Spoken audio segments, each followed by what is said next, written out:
It's time for a game day episode of Boy Green Daily. New York Jets, Pittsburgh Steelers, Sunday Night Football, Wudiology. We get into all of it right now. I'm going to lose my gosh darn bananas. Boy Green Daily starts now. Zoinks!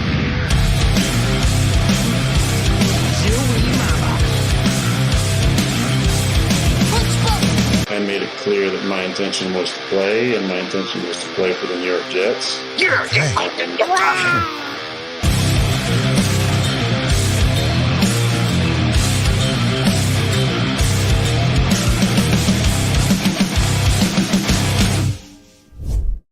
Good morning, everybody. I'm Paul Leston Jr., a.k.a. Boy Green. I'm the New York Jets digital reporter for Rebby.com. Welcome to Boy Green Daily, a daily New York Jets video show, also available wherever you get your podcast, and it is Game Day, Jets, Steelers, Sunday Night Football, do or die at Acrisure. Got to get used to that one there in Pittsburgh. An absolute doozy, and we have an extra co-host on today's program. That is my father, as the Hop on Pop takeover continues here on a Game Day. Pop? Hey, now, we just come back from watching the extermination of some Yellow Jackets, getting beat like a biatch. And now I think it's time for Wudi all the time. Son number 2 in the program, number 1 in your hearts. Wow. Okay, there's a better intro than I could have possibly done. Wudi, welcome to a Game Day edition, my friend. Yes, absolutely appreciate that intro. Pop number 1. You heard it, Boy Green. You heard it here. It is James Wudi. It's game day. Game day. I can't believe that we're back. It just seems like Monday was tough. A lot of things happened in between then and now, and now I think everybody is ready for a Sunday fun day. Well, before we get to any of that, I see that your resume has increased. At least you're still making appearances on Boy Green Daily, contributor for JetNation.com. Well, mama. Yes. Thank you for noticing. Definitely with Jet Nation. That was a new development. Announced it here, actually, last time I was on Boy Green Daily. We were able to solidify that the day before, and now my thoughts. Right, I know you guys have been hearing my thoughts just in snippets, but now you can get the full, everything, full diary, if you will, on JetNation.com. So check it out. I got something dropping today about Aaron Rodgers. So definitely JetNation.com. We going. We're taking flight. They'll have all of Woody's dance moves, which you can find on the That's true. Which, by the way, Wudi, so it looks like that Jet Nation and your representatives were able to come to an agreement. It was Hassan Reddick right behind you in line, or what was going on there? Was that I don't know. I didn't see Drew nowhere. I didn't see him. Okay. So yeah, we'll see. Hassan, he's still hostile for now. Okay, fair enough. We'll hopefully get into that at some other point, but let's get into it because every Game Day episode, of course, Wudi joins us, but he provides some Wudiology. We're back in college, baby. We're back in class, and you're going to give us some 3 things that we should be paying attention to for the New York Jets Pittsburgh Steelers game. Some Wudiology. Also in the YouTube description down below is our Heavy on Jets Hub, which gives you the full Monty for Wudi's Wudi 3 that is down there that you can read in great detail with all kinds of statistics and things of that nature. But let's go to the Wudi 3 here for week 6 and 300. What is this, 300 Quintero? We used to have that song coming out of the high school tunnel for a football song. Are you not entertained? Yeah, I mean, I'm not gonna lie. I was on this caption or this title for a long time. Obviously, we got to mention Davante Adams. That's the biggest thing. Everybody's going to be looking at. Everybody and their mama. Roger Goodell must be so happy that this is happening on prime time. This is probably going to be a huge bump to the ratings. But when I started looking at the numbers, started looking at both teams and how Davante fits in, it became apparent that this is a great opportunity for Aaron to achieve something he has not achieved in 35 months. If you were watching on Monday, he came pretty close. It looked like he was going to get it, right? He hit 294 yards. Pretty much if he completed another pass, most likely he would have gotten it. But he did. So if Mike Williams, so you're saying if Mike Williams would have caught that ball instead of running the wrong route, that he would have gotten 300 yards. Yeah. Or if Garrett Wilson had caught 4 more passes, he would have got the 6 yards. Hey. I mean, he's picked up his averages, per catch, these last couple of games, Pop. I think I only would have taken 1 Garrett catch, maybe 2 Brees catches. But yes, instead Aaron threw it to the other team, so we stuck at 294. So now we look at the Steelers, who have only allowed 300 yards once. It was to Dak Prescott and the Cowboys. There is no tape on what is about to take place tonight, right? What are the Jets going to look like? Devontae, Garrett, and NFL touchdown leader Allen Lazard, right? What's going to happen? How many snaps is Garrett going to be in the slot? How many snaps will Devontae take in the slot? The Steelers really are playing with fire here. They do not know, right? We talk about the devil right, is better than the devil you don't know. Right now, nobody knows what this 3-headed devil looks like. So I think this is the opportunity for Aaron Rodgers to have his first 300-yard game since November of 2021.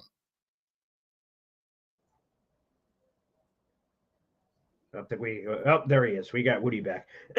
But no, I would say that Aaron Rodgers is coming off his best game of the season against Buffalo. So heading into this Pittsburgh game, adding Davante Adams to the mix, I think 300 is finally something he can achieve that forever has been a benchmark for good quarterback players, getting 300 yards. It's been difficult for quarterbacks to achieve that this season. Passing numbers are down across the league from 300-yard perspectives, go across some of the elite quarterbacks in the game, which is stunning. But, hey, Aaron Rodgers, I mean, basically almost 3 years it's been since Aaron Rodgers has thrown a 300-yard passing game. I think it's well overdue. Any thoughts on that, Bob? Yeah, I think a couple things. Yeah, that is a startling stat. That is a Wudiology masterclass is master chef, if you will, that has been that long for a. But I would tell you that just because we're here, so you got Davante Adams, you have Wudi's favorite wide receiver, the Lizard, wide receiver 1, and you've got Garrett Wilson. I'm telling you, who's going to eat today. Write it down. Conklin will eat. They will open up. The wide receivers will open up. The 3 wide receiver set will open up him over the middle. He's going to get some balls today. He may hit the century mark. Write it down. And let's shout out to Mike Williams, who's still on the team. Great to see you, pal. He'll apparently be active tonight. As long as we don't throw to him in the fourth quarter, I really like what we're doing there with the game plan on Mike Williams. No intended target on final passes, please and thank you. Yeah, okay, calm down on your hatred. As long as Aaron throws in the ball correctly. Okay, we'll keep that going. All right, Wudi, let's move on to your next Wudi 3 item here. Beautiful. Dangerous. What is this, a Subway commercial? Hey, do they still make those? I don't even know. I do. But, in terms of stats that make Russell Wilson look way better than ESPN will tell you he is, I actually felt like I was pretty unlimited because he had really good numbers. He actually, objectively good numbers.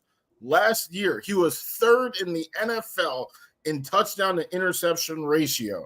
The only 2 people higher were Lamar Jackson and CJ Stroud. Neither of those guys threw as many touchdowns as Russell Wilson last year. He was 9th in the NFL in touchdowns. Of everybody in the top 10, he was the only person to play less than 16 games, right? Because he was famously benched by his coach, who literally hated his guts. He also was 8th in the NFL among in rushing yards per game, right? Among QBs. So it's not that he's a statue, right? Because I know that's one thing people are saying, like, oh, if it's Fields, got to worry about the run.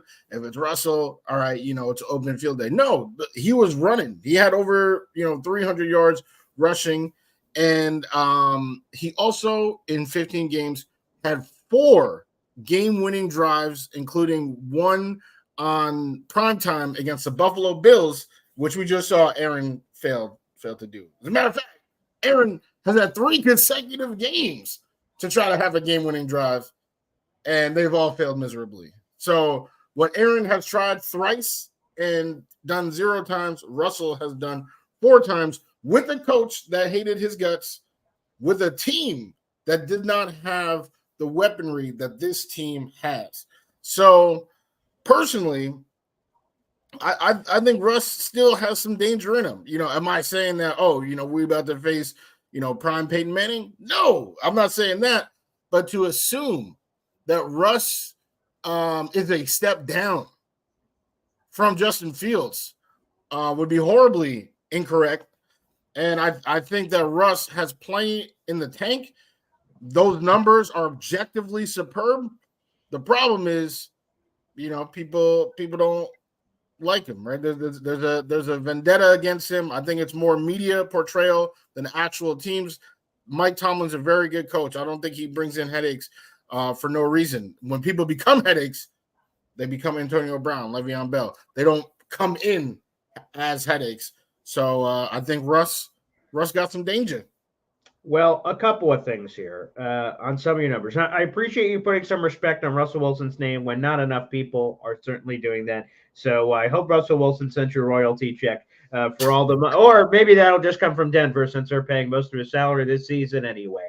But no, Wudi, number one, on your rushing stat that you brought up for Russell, that he was moving around a lot last year. It's when you look at the numbers, it looks like more like an outlier season than a fountain of youth suddenly Russell Wilson found at the age of 35. So I'm not sure I believe a lot of the rushing upside that we randomly saw from Russell Wilson last year, because the other years it looks like it was all exponentially going downhill. And then there's just a random blip, and then I think it's going back down. So I think that one is certainly worth noting. And while I do think you're right on the overall numbers that Russell Wilson will eventually be better than Justin Fields, because Russell Wilson, as you wrote in your Wudi 3 in the article down below that we didn't get a chance to get to during this Wudi 3 because you can't get to everything that you wrote. But one of the things you mentioned for old Russell Wilson is he was supposed to be QB1 the entire time for Pittsburgh. That's when he was brought in to be that guy. But he hasn't played football in 10 months because of that benching you just talked about. So we're going to get Rusty Wilson, not Russell Wilson, against the New York Jets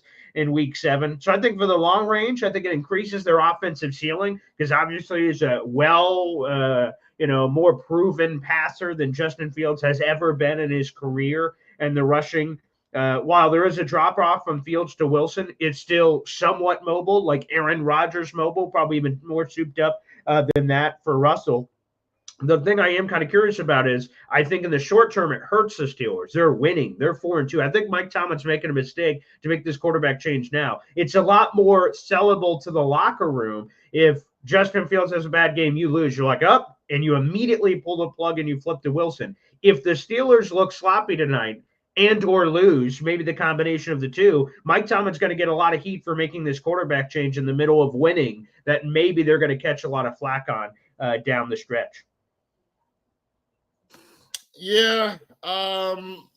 Overreacting to the record, that's something that Jets fans know well. That's what Wudi did last week. But I think you got to play your best guys, and Russell's their best guy. Just one thing on the rushing outlier, that was his 9th season of having over 300 yards. So I would actually say it is him just returning back to normalcy. The outlier was his production under Nathaniel Hackett, who we have seen up close and personal cannot hack it, whether the quarterback is his best friend or not. He has been absolutely horrendous. His 2 worst rushing seasons of his career came as a result of that time period. And then, boom, now he's back to normalcy over 300. So I just wanted to let you know that is normal Russ activity that has resumed. Go ahead. Yeah, to your point, Wudi, this, we're talking about he's in the top 5 of rushing yards for a quarterback in the history of the National Football League. Top 5. I think he's number 4, right, with over 5,000 yards rushing. We're not talking about somebody who can't run. He had one anomaly where he got less than 200 yards in 2021. But everyone should have the asterisk next to their name when they played one snap under the tutelage of Kit, right? So, because he is terrible. You are 100% spot on as normal that he is dangerous. You can't discount this person. Top 5 rushing yards all time, top 20 passing yards of all time, Super Bowl champion. He's taken his teams to 16 playoff games while the Jets are waiting to register 1. So this guy has the talent, the skills. He will be rusty. You both have points. He will be rusty, especially with this wide receiver core, right? In actual game activity. But it's not a walkover. Yeah, father picking favorites again. Huh? It's a family reunion all over again. I just gave you credit. What are you talking about? He did just give you credit. Morsels. You deserve a little credit. See, Dad, you taught me well, man. You taught me well out here looking at the facts, not blinded by fandom, just looking at the facts. And we saw that Pickens was staying after practice, right, to be with Russ. But we'll see. We'll see about the Russ for real. Wudi, let me ask you this. Let me ask you this real quick before we move on to your final Wudi point here. So earlier this week, we already talked about it on a full show. I believe that was yesterday. Mike Tomlin said, I know who the starting quarterback is on Friday, but I ain't telling you. Like, see you on Sunday Night Football. And then less than an hour later, George Pickens goes, yeah, I've been getting some extra reps. As a matter of fact, more reps than ever because it's Russell Wilson's first start. What do you believe is more likely? That Mike Tomlin stood behind the scenes and said, hey, George, you're normally talking all over the place. You know, it would be funny if you say that we're making a quarterback change and we're not.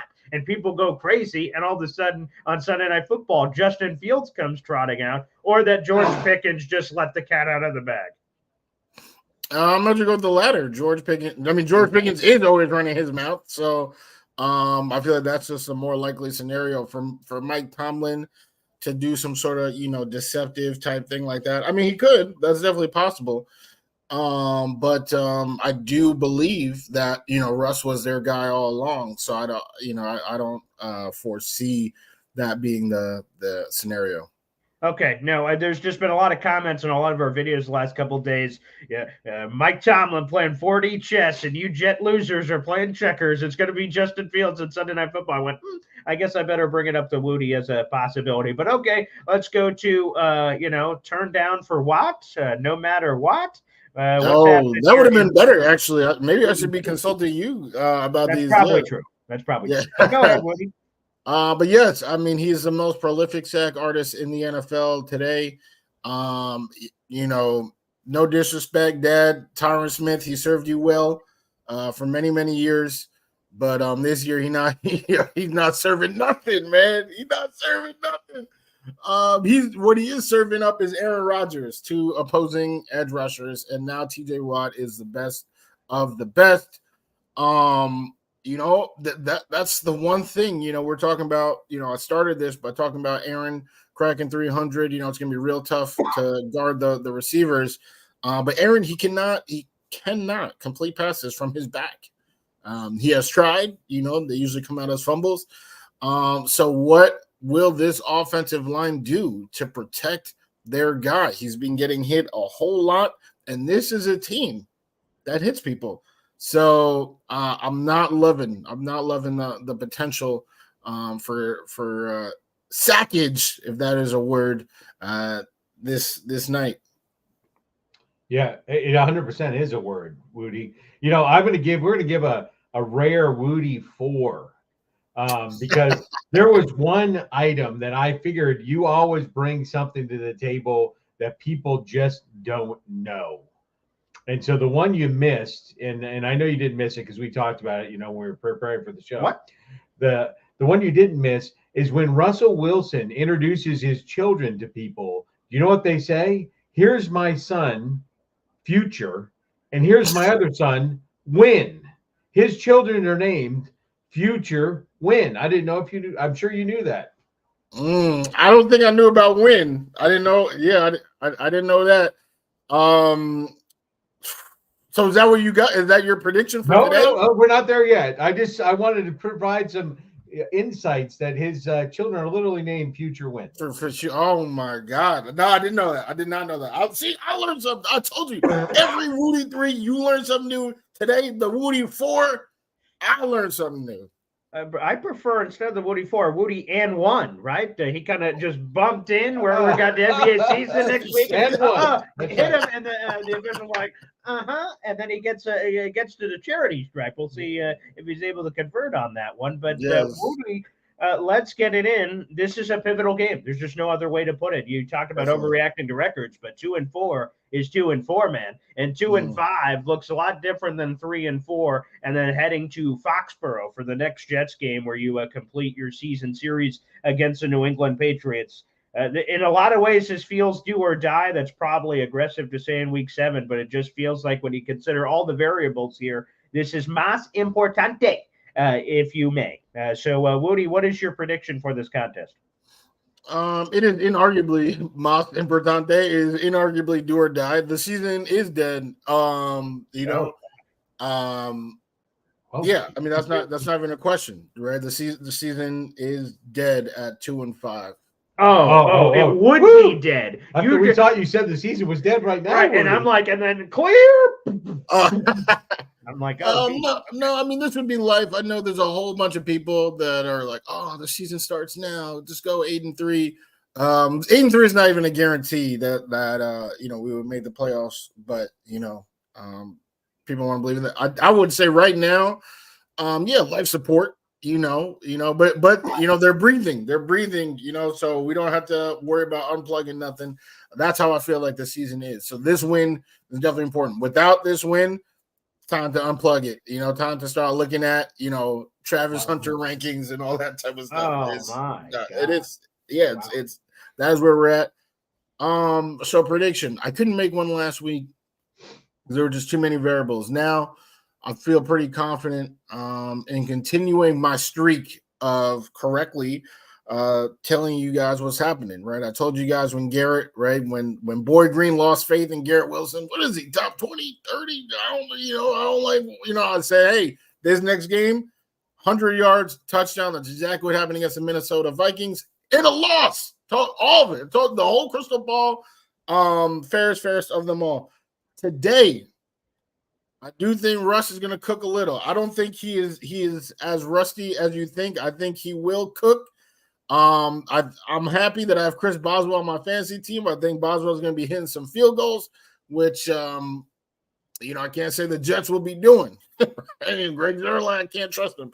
So what I think is that it will be 23-17. Right? Steelers are winning. 2 touchdowns. 3 Chris Boswell field goals, and Aaron Rodgers for the 4th consecutive time will have a game-winning drive opportunity for this old man. Give us the chance, right? Can he stop throwing it to the other team? You guys want to blame Mike Williams, right? At first we're blaming Hackett, then we blaming Saleh, now we're blaming Mike Williams, right? Mike Williams sucks. Right? Out of excuses now. Now you have Devontae. Now you have a Lazard, right? You hit Lazard in the nuts last week. He still made the catch, right? You got people that know how you play. Garrett is electric. So, with that being said, Sunday Night Football, Roger Goodell, President Trump in the stands. Aaron Rodgers completes the drive. 24-23. New York Jets. You got me. Yeah, right up. It's on the line. I thought you were predicting, and then they get it. Oh wow. Okay, that was a roller coaster of emotions there. But I will tell you this. Yeah. Isn't the New York Jets a roller coaster of emotions? My life is a roller coaster of emotions, to be honest with you. But I'll tell you this: you say Russ is going to cook again. If a chef told me, "Hey, I haven't really cooked in the last 10 months, but I'm just going to give it a whirl," again, I don't know if I want to be eating the meal he's serving. If you catch my drift here, so again, I think we're going to get some Rusty Wilson. We'll see how much rust there certainly is for old Russell there. And again, they probably, by the way, Russell Wilson, apparently, as we confirmed earlier this week, Wudi, with Alex Kazor, got hurt on some sort of blocking sled of some kind for old Russell Wilson there. Maybe in the future, don't put your starting quarterback on that. That might be better advice potentially for the Steelers moving forward. But okay, interesting. So a Wudi win. Oh, okay. Very rare. I got to appreciate those when those come through the pike. I appreciate that. Well, they come as rarely as Jets wins. Right? Hey now. Wow. Hey now. All right. Great. I'm glad we got the Steelers Daily show happening here. Very nice. But anywho, Father, why don't you share your prediction for the festivities? All right. Here we go. Okay. This game relies upon the Jets not being the Jets. It relies to send Russell Wilson's future win to the orphanage. Oh, God. Right? To get this done, they need to not be enamored with Davante Adams. They need to take their shots with Davante Adams, but they cannot. This is not a gun it out, gun it out, or TJ Watt is gonna figure out what Aaron Rodgers had for breakfast this morning. So we need to make sure it's a balanced attack. Get Breece Hall out in space, pound the rock, do the play action, feed Conklin. It's really not that complicated. Aaron cannot hold the ball, or Aaron maybe doesn't finish the game. So he has been banged up, and a few more whacks at that pinata, it's going to bust open with all the Jets candy for Boyd Green here. He likes the candy. So with all that being said, I think they are going to be smart enough. Thank God that Hackett's not making the play calls. I think it's going to be a close game. I think the ability of the Jets to keep Rodgers upright and to score points is greater than a rusty future win. Doesn't have that chemistry. So I also have the Jets winning 24-19. Ooh, wow. Okay. Interesting. So you also have a Jets dub there. Yeah, I'm going to be honest for my prediction. I'm kind of swimming in similar waters to y'all. I do believe that we're going to get a Jets win, and I believe it'll be 22-19 is my prediction for this contest. And to be honest, Aaron Rodgers has been getting rid of the ball very quickly all season. He is among the league leaders and getting rid of the ball from the quarterback position. He's done a phenomenal job. He will have to continue to do that because, again, I think while it's an intriguing, tantalizing opportunity to take those deep shots with Davante, I think the Jets, not that I think, I mean, the numbers say it, the Jets have not run a lot of play action this year. If they could get the run game going, that could lead to those deeper level concepts with play action of taking that shot to a Davante Adams and then wearing, hopefully, down. Again, I don't think you can ever wear him out completely, but TJ Watt, double teams, chips, wide receiver chips, tight end chips, running back chips, potato chips. Everybody's getting chips. That's what's got to be happening there for TJ Watt. You can't let him wreck the game. And again, we made the joke earlier this week, but it's worth repeating. Last year after the Jets-Cowboys game that we went to, after the game, Hackett went, whew, that Micah Parsons guy, a little faster than I thought. Well, luckily, I heard Todd Downing and Jeff Ulbrich all say, yeah, TJ Watt's one of the best defensive players on the planet. Okay, sounds like we're in different stratospheres from that perspective of the coaching from last year to the coaching to this year. Knowing it is half the battle. Actually trying to do something about that will be easier said than done. But I do have the Jets winning this game. Desperate times call for desperate measures. The Jets need this game. The Steelers, to be honest, could afford a loss. It's not going to be easy. In Pittsburgh is a tough place to play. And for all those reasons, I do believe that the New York Jets come away with the dub. I got two things. I got a question and a statement. Statement I'll say is that, I don't know. I don't think anybody in that organization is saying, oh, yeah, we can afford a loss. It's not a big deal. And especially Russell Wilson is not saying that. I mean, if he loses, right, it's back to ESPN shaming him, saying he sucks. Oh, go back to Fields, 4-2 with Fields. I mean, there's an immense pressure. I would actually argue there's probably no two QBs in the league that have more to play for this Sunday than Russell Wilson and Aaron Rodgers. I mean, his career is on the line. If he loses this game, that's what everyone said. 4-2 with Fields. Oh, Russ can't cook, blah, blah, blah. And that's what he's been hearing since he teamed up with Nathaniel Hackett.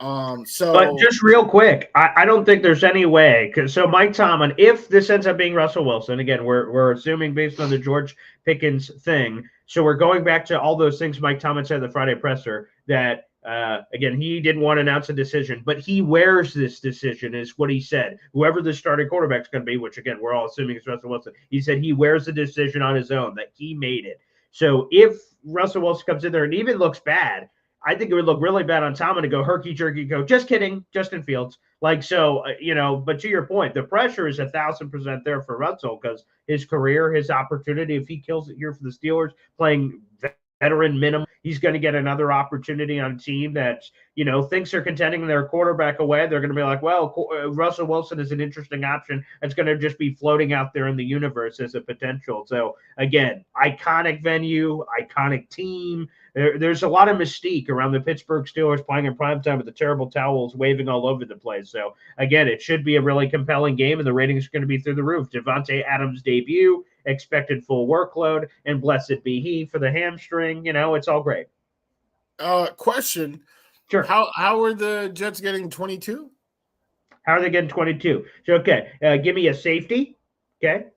Give me a Greg Zuerlein field goal. Hey, he could still make those. And give me a couple of we'll say that again? Not Kenny? I don't. We'll all find out together tonight, I suppose. Fair and enough. then, we're going to get me a couple of Garrett Wilson touchdowns. Yes. And I will say this. Let me actually rephrase. Let's do the Isn't math. that 19? Yeah, let me get you there. Okay. Okay. So Garrett Wilson touchdown. There's 7. Davante Adams touchdown. That's 14. Greg Zuerlein missed field goal. And then Greg Zuerlein comes back and makes a field goal, 17. And then gets another field goal. Okay, whoa, Zuerlein's on a streak, and a streak is more than one. Okay, and then a safety, booyah, 22. Boop, boop, boop. So, Wudi, you asking him that question was like him looking at his phone, figuring out why there's letters on it. He had to try and call Rich Eisen to, crack that mystery code. What do you mean? How do I type in football on my phone? I don't understand. And you're like, how are they getting the 22 points? He's like, No, I was just walking him through it. I was just doing a great job as a tour guide. Saying, Walking, hey, I don't know about what I mean. Stuttering through. Whoa, wait a second. Jets and Reddick just agreed on a deal. I don't have my Twitter in front of me. That's from Connor. Whoa, baby. Long. Yeah, okay, wait a second here. So, wow, I'm trying to get that breaking news here on my phone. Apologies, I don't have my computer or that. Oh, yeah, so here it is from Hassan Reddick or Ian Rappaport. My God. Breaking news, the Jets will get Hassan Reddick back as he's agreed to a rework contract or will report to the team. The NFL's final holdout has ended. Reddick settles on a short-term deal with hopes of a long-term deal in the future. Breaking news. Oh, my goodness. Wow. Let's go. Yo, that's huge. Thank you, Connor. Holy friggin' crap. Oh, my God. So Drew Rosenhaus said, it's good to react to this breaking news right now on the show. Drew Rosenhaus said, I did not get hired for Reddick not to play this year. So Drew Rosenhaus, a very notable agent, these are the things that happen. The Jets, of course, allowed Reddick to go seek a trade, an opportunity if he wanted to. To me, I think that was about options. While technically it could have happened if a trade could have been consummated, of course, I think it was more about finding out, oh boy, there's nothing else out there. Come back to the team. It is what it is. Let's figure out for this year and let's go to town. So this makes a ton of sense. Let's be honest, Woody, we've been talking about this. We needed a pass rusher. So the conversations of getting rid of Reddick, just because of a burnt bridge, that part to me was a little befuddling. So now that we have all this together, obviously he's not playing in the game tonight, but he won't be fined for tonight now. Now I'm sure they're going to fly his happy ass to Pittsburgh or he will be around the conversation. So we're not going to get any more of those fines. But now he reports well ahead of the minimum date, which had to be week 13 after the bye. Now we're obviously week 7, which means we'll see how quickly he can turn it around. But that's 5 weeks ahead of time because our first game, not including this, will be week 8 against the New England Patriots. This is great. This is phenomenal news. Will McDonald is second in the league in sacks, only behind Aiden Hutchinson, who obviously is not playing for the rest of the year. So you have him, you have Quentin Williams, you have Hassan Reddick. Let's see what kind of shape he's in. Obviously, he's in no football shape. He hasn't played football activities, but hopefully he's been keeping himself in good physical shape so he can immediately work in there. So shout out to NY Flight Jets Talk. Breaking freaking news. Holy crap. Hassan Reddick is a member of the New York Jets once again. Once again. Yeah, I mean, obviously, I feel like I've been shouting to the heavens that they needed Reddick, right? The Jets needed Reddick. It was unfortunate that they weren't able to get him in during the season. Once Drew, right, was signed as his agent, you and I spoke about it, Boy Green, and I said, you know what, right? I was thinking he was never going to play when he made that move. I was like, you know what? I think he will. I think what they want to see is the market, right? So that he can see, right? He's just not seeing that the Jets deal was fair, right? So let them explore trade options. Let them see what the 31 other teams would offer him, and he would come back. That's what I said. That is what appears to have happened. And now the Jets get an edge rusher. And to your point, Boy Green, let's see what shape he's in. You know, if they are going to make a run, right? If they do go 8-3 and, you know, now sneak into the playoffs, you know, I would imagine that's when he'll be at his best, is right then, right there after these, you know, this is his training camp in preseason right now. But, you know, it could be nice to see him open up against Drake May and just smack him around real quick, let him know who the big dogs are of the division are. So, yes, I think that this is a huge development. You want to talk about going all in this year? It just seems like, you know, a lot of things are just coming together. I know 2 and 4. I was the first one to say, you know, they're on life support, but a lot of different things are coming together if they are going to make this fairy tale run that my Mets have made in the MLB. Wow,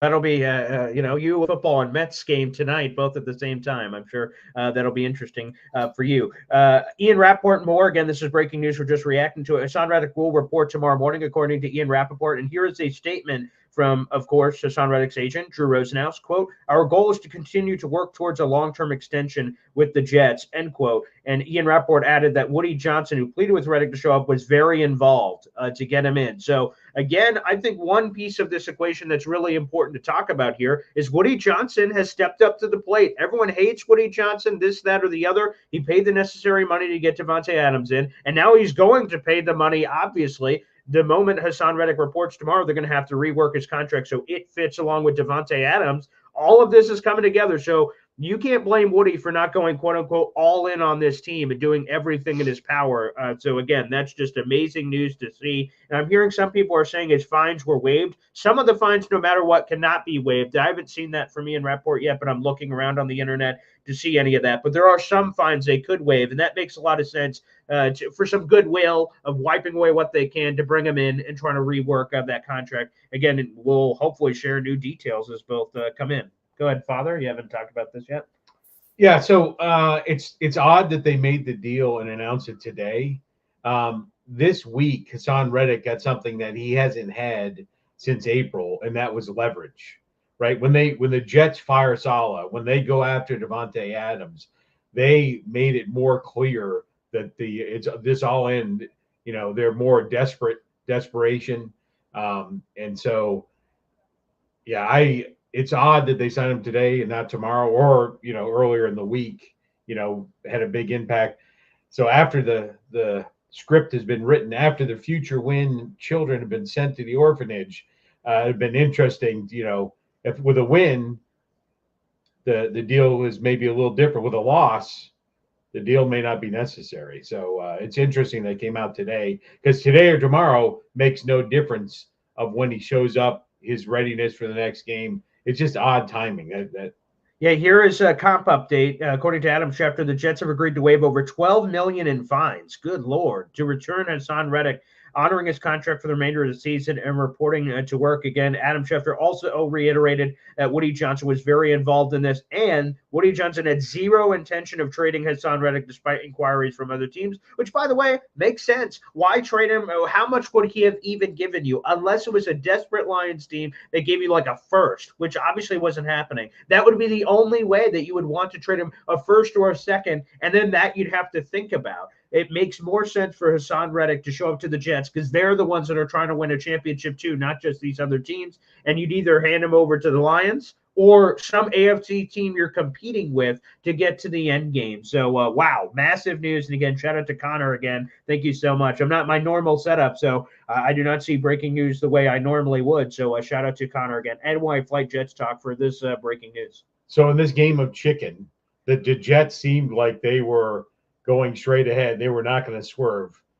They swerved, and they swerved big time. Caved, gave them all the money back. So as he essentially had half the season off without having to play a game, he's going to get all his money. But he can't get all of it. Some of it is NFL mandatory fines that cannot be waived. There's a lot of non-waivable fines. They waived away $12 million. But it's because Hassan Reddick's been fined up the wazoo, both from game checks and also missed NFL fines. So there's still a chunk that he's going to have to eat. So when you say that the Jets swerved or the Jets caved, I don't know if it's $12 million.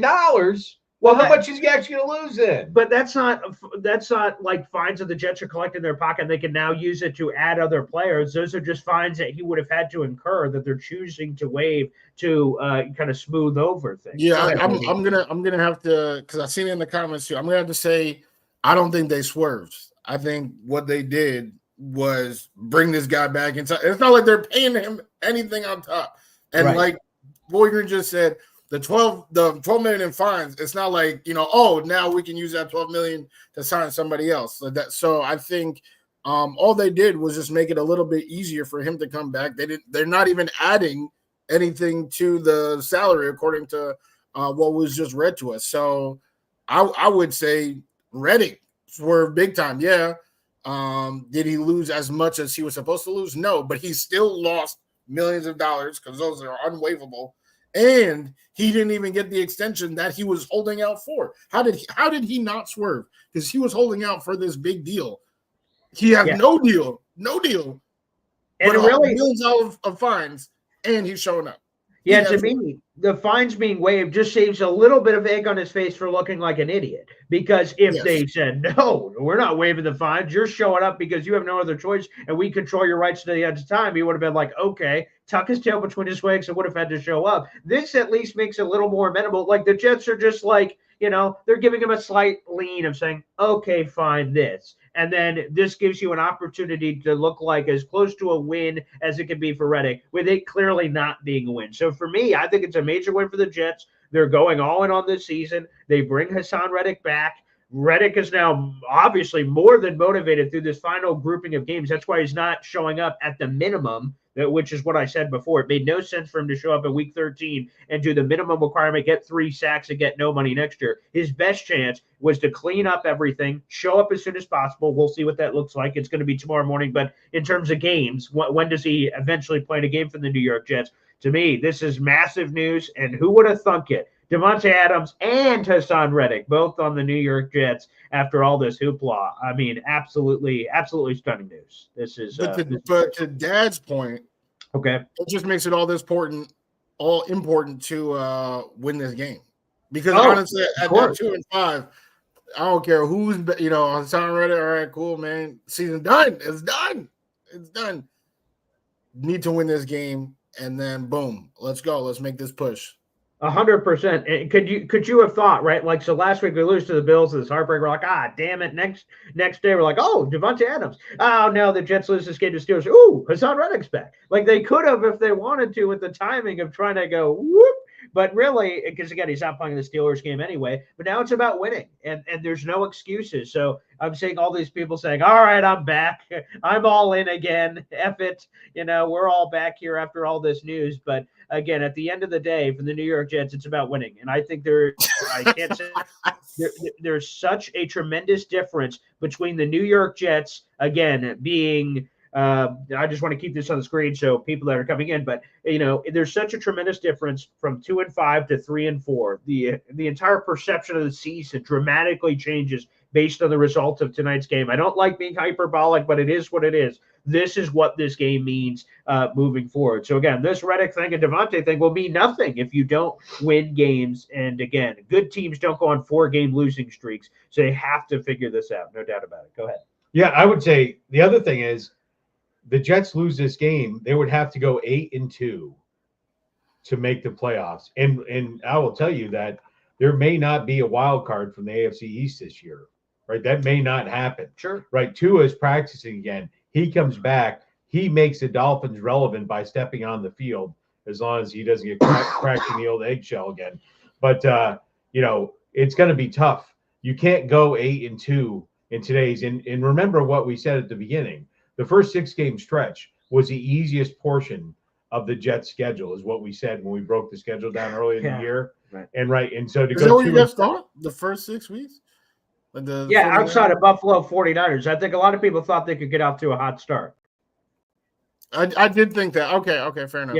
I predict them going 5-1 in the first 6 games. So I would tell you that it's unlikely you're going to go 8-2. I think you're going to have to be 10-7 to make it to the dance. They got to win tonight. There's just no way around it. And let's just thank the overlords for breaking news in the middle of Boy Green Daily. Blessed be he.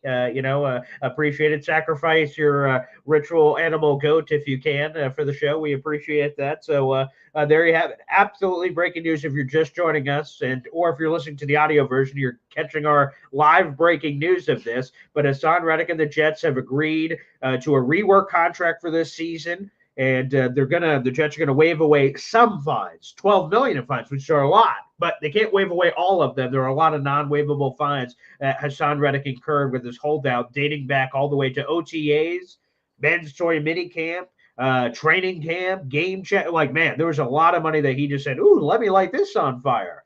And I was watching The Dark Knight when I flew over here to Atlanta, and I'm watching the Joker scene when he lights his own money on fire. People are like, "What are you doing?" He's like, "It's not about the money. It's about the principle." And that's just what I always thought when I was watching. I'm like, Hassan Reddick is just lighting this money on fire. I'm not sure what the principle is, but there is some principle that is happening here. So this is, again, massive news for the New York Jets. Absolutely stunning.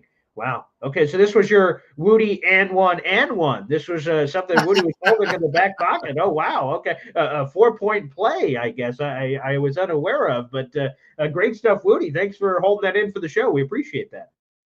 Hey, you already know. I think my Wi-Fi is not used to this. My Wi-Fi is crapping. But no, I definitely I'm here. I'm super happy with that news. I like to, keep it real right now. There are a lot of reasons for Jets fans to be optimistic. So I'm looking forward to this contest tonight. Let me ask you one quick question, before we let you go, Wudi, and it's just this. So Hassan Reddick's reporting tomorrow morning. When do you believe the first game he plays in? Because the Jets, of course, don't want to rush him back. He hurts a hammy or something. He's out for the season or out for a significant period of time. I'm curious, when do you believe he ultimately plays his first game for the Jets? I won't lie. I think it'll be Drake May. I think it's gonna be May. He about to face Hassan Reddick. Veterans of that ilk, they keep themselves in what they feel like is good shape. I know it's different, than actually being in the facility and running the drills, but he's been in this league for a long time, so he knows where his body needs to be in order for him to feel comfortable. And I think that's what he's been doing. I think he's been ready this whole time. So I think, week 8, Drake May, he's about to get this work, or not say he's about to get this work, but he will be in the rotation that game. That's my prediction. All right, let me throw that same question. Again, the question is this. Hassan Reddick is reporting tomorrow morning. That's great news. So obviously he was not going to play in this game, Sunday Night Football, at all. So the first opportunity, I suppose, is week 8 against the New England Patriots, as Wudi just mentioned. Pop, why don't you jump in here? When do you believe, when do you believe Reddick steps in for a game for the New York Jets? Because it may not necessarily be New England, potentially. Yeah, I would let him come back in prime time at MetLife. Have him come on the field. Have him carry an American flag. Don't have him come out for the New England Patriots. Let him practice with the team. Let him get some chemistry. If the Jets can't beat the Patriots without Hassan Reddick, then we might as well already cash that check. So I let him get ready. I let him have 11 days of practice with the team before he comes out on Thursday Night Football at the Met. So 100%, I don't play him against New England Patriots. I let him get in some game shape, get some practices in, and tune up ready for the Houston Texans in a week and a half. Yeah, and I would, if I was to make a prediction, as I'm looking at the schedule here on my Pop's phone, to be honest, I think the Jets, again, they want to get him on the field as soon as possible, but they may potentially be intrigued with getting him ready and giving him plenty of time so he could miss, in theory, New England, Houston. He comes back for Arizona and has more than enough time. Here's the thing I don't know, because I'm not an NFL athlete, and I guess none of us are. How long is it going to take to get ready to go? If it takes no time whatsoever, then I'm an idiot, and I'm giving him way more time than he needs. Or maybe I'm right and he does need this time. I have no idea. We're sort of speculating here in the moment, but I'll be kind of curious to see what the team believes, because it'll be on their medical doctors and Reddick's people, because obviously they don't want to rush him out there because he's coming back for a reason. He's coming back with a mission. He wants to annihilate the opposing quarterback, get a bunch of sacks, and get paid a bag of money. To be honest, I doubt that'll probably be for the Jets, but you never know. Maybe he does the same sort of thing as Davante at the end of the year. He says, you know what, F this, let's run this back and let's go chase a chip and pay me for year, 2 year, 3 year, whatever that potentially looks like. So that could make a lot of sense. Well, Wudi, we're going to all end the show here. Thank you, everybody. Stay tuned to the Discord, because I'm immediately going to write about this and cover it. So we appreciate it. Me and my dad are actually heading to Jets Falcons, and I'll just say this before we head out. That Seahawks Falcons. What did I say? Jets Falcons. Oh, yeah, Seahawks Falcons, excuse me. But it's funny, getting ready for this game, I said, well, what jersey do you wear? I always hate those people if it's a Seahawks Falcons game and you got like a Miami Dolphins fan going, woo! You're like, oh, what the hell is this guy even doing here? So I thought, and I looked in my closet that has a cajillion jerseys, and I said the only choice was Geno Smith, baby. So I could wear a Jets Geno Smith jersey because Geno is playing for Seattle. There's a connection. It allows me to freely wear my Jets gear at the Mercedes-Benz Dome, which is terrific, by the way. That stadium we went to yesterday, that stadium is terrific. And the concessions, real nice. The cheapest concessions in the league, baby. I mean, terrific. We bought a couple of drinks and food. It's $11. I'm like, sweet. I was one to tip. I certainly didn't, because I'm a cheap ass, but I thought about tipping, and that's for damn sure. So Geno Smith jersey on. Can't wait for the game coming up at 1 o'clock. And then me and my father will, of course, be back here to watch Jets Steelers Sunday Night Football here from the house. Yep. No, it's going to be great. It's going to be exciting. He figured out how he could get someone to punch him in the face, so he wore the Geno Smith jersey. So that was good there. Little throwback. So it'll be good. It'll be good, other than me sitting next to Boy Green wearing a Geno Smith jersey. No, it'll be good. This is the second favorite jersey besides Vernon Golston. Hey, I never burn jerseys, so it is what it is. I am a jersey keeper, and I use them in opportunities that I can. So everybody, we will not be opening up the phone lines today again because of the breaking news. I'm going to go cover it. So guys, stay tuned to Discord. We're going to have articles and all kinds of content out there. So make sure you guys stay tuned for that. Wudi, let everybody know where they can hit you up on Twitter, Instagram, and jetnation.com. Yes, absolutely. You know, at the James Wudi, WUDI. That's Twitter, that's Instagram. You know, I definitely will, be doing something to react to this news as well. And of course, for my long form thoughts, my written thoughts, jetnation.com. It is the largest forum for New York Jets fans. So you can go on there, you can, chatter and all that type of stuff. You can comment on my stuff, call me a hack, right? Say that I suck. Or let me know what it is, right? So that's jetnation.com. And at the James Wudi on all other social media. All right, there you go. Everybody, no matter where you're watching, make sure you show your support, whether you're watching live or after the fact. And shout out to Jared B. at the buzzer here. Let's a gifted membership in, baby. We appreciate you. Beautiful. Thank you so much. Dad, do you have the YouTube up? Who is that new member to the Boy Green? And while I'm looking that up, Jared B., just send me the it's Kaiser Rev. Kaiser Rev. There you go. You're now a member of the Boy Green Coffee Club, so we appreciate you. Thank you, Jared B., for that. Go ahead, Pop. Yeah, Jared B., just send me the $3.95 shipping and handling, and I'll send you your $1 right along. See, there you go. The in-house bets, which are terrific. Again, thanks, everybody, for tuning in, and we'll see you perhaps later this evening for a post-game show. We'll keep you posted on that. Thanks, everybody, for tuning in.